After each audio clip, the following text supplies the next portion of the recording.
Saturday morning, and I've got a 10mm spanner that's been delivered by Amazon. So I don't know where it's come from. I don't know whether whoever lost mine has sent it or someone kindly has seen the video and sent it. But thank you, whoever it was. And I've got some more safety goggles because we only had 2 pairs the other day. We needed about 5 pairs because we kept leaving them in the wrong place. So got a box of 10. Oh yeah, because of the dates and the leap year, it is officially a year to the day since we drove that 940 miles and arrived here, Land's End. So thank you very much for all that sponsored it last year. I think it's 106,000 we actually raised as well at the time of doing it. We've just been to go outdoors to get a gazebo thing to put over the bread tin, because if it rains next week we don't want to get it mushy. And the girl had a little heater by a till, so, and we filled in the thing to get a discount card, and while we were filling it in, she like leant against the heater, the coat went on fire. All smoke piling off it. It's funny. Well, it wasn't for her wearing it, but she didn't burn herself. But she didn't believe us when we were like, your coat's on fire. I got excited about a spanner coming in the post, but James, I think, is going to be very excited about the Tractor Ted dog. And that's a cup, a cuddly toy. It's like a book or a calendar. Book. So thank you, Tractor Ted, for sending them. Now, they have been in touch because they're on about filming another episode, so we might do it here with some of our tractors. But yeah, thank you for whoever sent them from Tractor Ted HQ. Remember that cheap blower I bought? It's been all right apart from this pipe. Just fell off and dropped in. That's a suction pipe. Yeah, this suction hose has just gone so brittle. Keeps snapping, so I'm going to see if I can find something else that'll do. I think I've only got like air hose. Got some plastic air hose and it actually fits on the filter, so hopefully it'll fit on the carb. There we go. It's alive. Me and James are going to go and do some crop walking now. I don't even notice, but he's had a hat on. So when it was sunny the other week, put a hat on him to keep the sun off him. He's worn it night and day for the last 6 weeks. And tomorrow's his christening. And I don't know whether he's going to cry when we take it off, but he doesn't mind when he goes swimming. So I hope he doesn't think he's going swimming and sees the water and dives in it, but we'll see. So that field behind the buggy of barley, we nearly completely wrote it off. It was so patchy and so thin. Come, I don't know, March time was it? And we actually stitched in this headland, but it did lie a bit wet. Looks a bit sick. But the rest of it, so you get off the headland where we've been turning. This was only straw raked, wasn't worked deep. The ones that we worked deep mostly failed because it just completely capped off. But although there's patches like so this here, you know, what is the 3 or 4 meters that it's not grown there. When you look across it, James is going to keep up there, is he? When you look across, there is a decent amount there. It's not the thickest. A little bit of disease coming into it now. We've not been able to get on with the last fungicide. It's been so windy. The wind has actually just started to drop the last sort of hour, but I'm using a fluffy mic, so it sounds better than it actually is. But if they fill up now with a bit of sunshine and a bit of water, it'll out yield if we drilled it with spring barley late or anything else. The sunflowers seem to have failed completely. They're not up this bit of the yard, the farm. But my dad's been this afternoon, he can't find him, and I've lost James now. Where's he gone? James! Oh, I could see him, but he couldn't see me. Yeah, I was stood there, and he must have just ran straight past.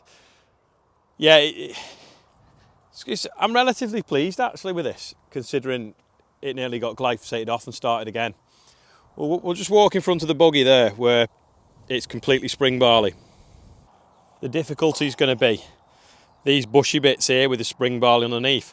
When do we harvest them? Do we leave them till the spring barley underneath is ripe? Or when we cut the middle out, do we just hover over and take them chunks off, ruin a little bit of this, it'll go flat, but then when I come back to it later on, it'll be up and that won't have shed. Don't know, but this bit up here, in fact, the field just in front of the buggy, this was terrible. Again, we nearly wrote the whole thing off, but we actually stitched spring barley into it, the whole field. And in fact, you can see there where the line is. So this is coming on well. And if you look at the stalks, if you can open it up with one finger, can you see there's whiskers in the middle? Maybe not. Yeah, there's the whiskers there. That's now starting to come to head. James is copying me. This top corner, this wasn't drilled. This is where we had the maize last year. Sprayed it off completely, all spring barley. It's not had a weed spray yet. There's some broadleaf weeds in it, bit of thistles over there. Can you see?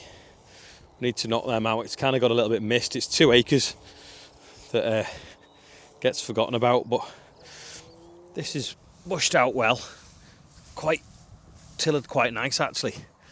Not very tall, not going to be a lot of straw this year. Looks a hell of a night now, doesn't it? Look at that sun.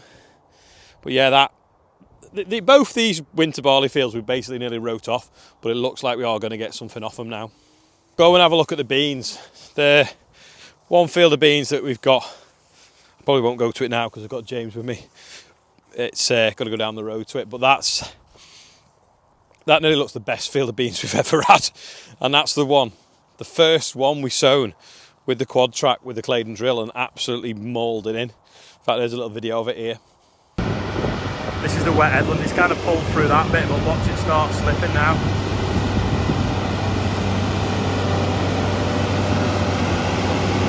Just easing the drill up to get it through.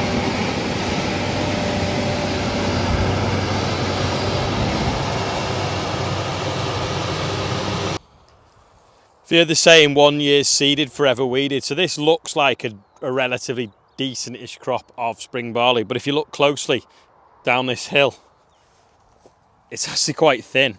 And that is weed. It's not chamomile, I don't think. But it's yellow flowers. And we had them when we used to have the sunflower maize on here. And they kept going to seed. And anyway, they desperately need knocking out now. But we prioritised putting the fungicide on the wheat that took us 2 weeks to get it on, and these have just flourished in the last few weeks because we didn't want to lose a decent crop of wheat to spray out a little bit of weed in a poor crop of late spring barley. So yeah, again, it feels still because I'm behind that hedge and using a fluffy road mic, but if we get some more still weather, maybe in the morning, we'll get on with this. Oh, have you seen a plane? No wave for the plane. It's waving at the plane. Now, this field of beans, this is the conditions that we drilled them in. Let's go over there anyway. So can you see now? In fact, there's bees. There's a bee there. These are just coming into flower. So hopefully we'll get plenty of pods and they'll keep growing and get taller and taller and taller. These were sown in the dark and we had to pretty much carry the drill on the linkage of the tractor because it was so wet. And because of that, the micro switch wasn't contacting properly and it didn't sow a few rows. So you can see over there and then this here. So this is how big they'd be if they were sown 3 weeks later. So you see the difference there. That one's, don't know, that high. They're twice the height, and hopefully, oh yeah, rollers. And I'll hopefully have a lot more height to them and a lot more pods. But yeah, these were patched up basically because there was two passes missed here, so 12 metres, and a few over there. But yeah, you saw the headland by where it parked the buggy, how big the ruts were. Yeah, it's a clod. A little bit of chocolate spot, is it there? So that's they'll need a fungicide soon to stop that. Sorry, no, they've had it. They had it beginning of the week. Oh yeah, that's a really big clod. It's actually pretty amazing how stuff's just turned around in these last few weeks. Like last year, this time of year, it was really dry and there was no moisture whatsoever. This year, it's pretty bright skies today. We've been getting some moisture, and for crops like beans or spring crops, that's good. But we want a little bit of daylight now for the wheat to ripen, because it's got enough moisture underneath it now, and the barley, but we need it to fill the grains basically. So we need sunshine and rain every Friday night. Yeah, so there was a miss here, 6 metres, and then here, I don't know, 24 metres. But this was the very, very wet bit of the field. One thing's for certain, look at that sky, absolutely looks incredible. One thing's for certain this year though, we're not going to need a lot of space for storing things, whether it's be beans, barley or wheat. And even if we do have to dry it, oh, look at that. I don't know what that is, metal. Even if we do have to dry it, it's not going to take a lot of drying, because there's not going to be a lot of stuff to dry. But yeah, that's pretty.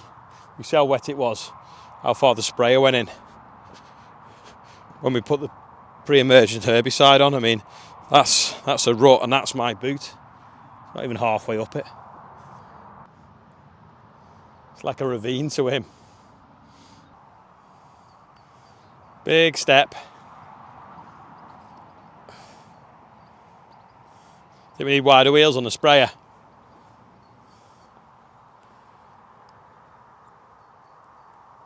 Wear him out, won't it? Now the other one.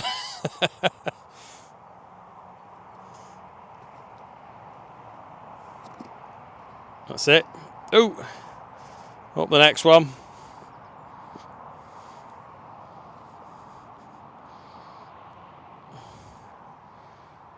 You can't really see on the camera until you put a small person climbing in and out of them how big the ruts are. See, the quad track travelled across it, ripping it up with the top down, level it out. Then it travelled across it fine with the Claydon. Then you put something on wheels and it just drops straight through. For anyone that's found today's video boring, let's show you a tractor fix. So in this shed today, we've got the 936 in black, looking absolutely splendid. You're going to stand next to it for scale. Go on, stand next to it for scale. Maybe not. We've got the drill. We've got the 1455 that we did put the hedge cutter on, but the reason we took it off is that A-pillar was completely in the way of seeing the hedge cutter head. But still a cracking tractor. Got the orange Valtras in here as well. James is now stood next to for scale. And then the 724 is not here because Morgan's took it at the weekend. But the John Deere 7830 is here as well. With the hedge cutter on. Tractor. Oh yeah, the Solace. We completely walked past the Solace, which is about your size. Yeah, I am going to apologise for today's video because I've kind of been looking after James, fixing leaf blowers, and it's also him and Clara's christening tomorrow. So getting stuff ready for that. And it's been too windy to go spraying. John worked till late last night while I was out for my nephew's 18th and got as much done as he could. But yeah, that's all for today. Thanks for watching. A little bit of a crop update, and I'll see you tomorrow. Oh, sorry, James just said tractor. One last tractor fix. What's between them two? 40 years maybe, or 50?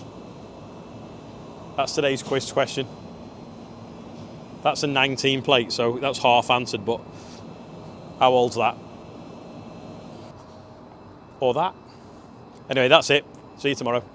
Right, George and Thomas are going to do the birthdays because James can't talk yet. Off you go. Richard Gale, Charlie Vickers to Katie and Sam wedding. Happy wedding day, Katie and Sam today. Steve Chambers, 54. Tom Pennington, 32. Tomorrow. Rob Searle, I think, is 32, yeah. Faye is 3 in Australia. Penny Bowden is 34. So that's Tom Pemberton's sister. So it's her birthday today and it's Tom's tomorrow. So go and comment on his video saying happy birthday, Tom. Thank you. George and Tom for reading them out. We're now at 68,500 as well for the North West Air Ambulance, so nearly 69,500 quid to go. If anyone wants to round it up, you can do.